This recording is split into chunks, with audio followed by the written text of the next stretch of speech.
চলুন, কাল রাত্রিবেলায় দই পেতেছিলাম, আপনাদের দেখিয়েছি কীভাবে পেতেছি না পেতেছি। দিয়ে আমি দুপুরবেলায় 10টার দিকে আমি দই ফ্রিজে রেখে দিয়েছিলাম তাড়াতাড়ির সময়, আপনাদের ওই তোলাটা দেখাইনি।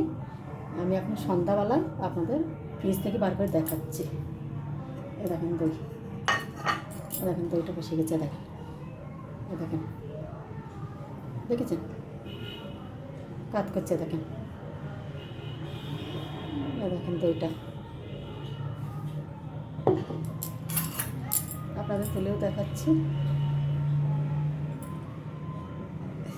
এ দেখেন পুরো চাপ, এ দেখেন পুরো চাপ হয়ে যাচ্ছে দইটা, দেখেন দেখছেন। আপনাদের কালকে রাত্রেবেলা পেতে দেখিয়েছি কিন্তু তোলাটা দেখাইনি।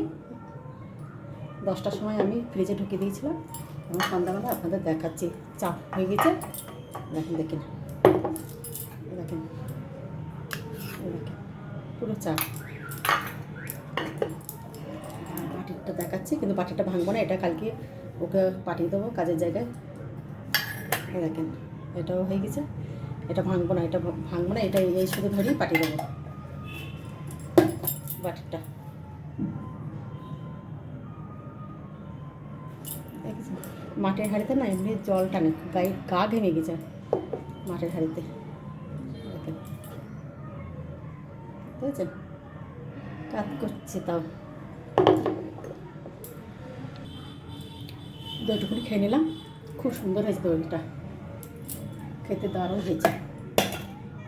আপনারা এইভাবে করে ঘরে পাতবেন, সেম আমি যেভাবে পেতেছি ওইভাবে পাতবেন, কিন্তু হাতে যখন দইটা ঠান্ডা করবেন আঙুলে তাপ লাগছে কি সেটা দেখবেন, যেটুকুনি আঙুলে সহ্য হবে সেই বুঝি দইটা পাতবেন, হাতে যেটুকু সহ্য নেবে আঙুলে।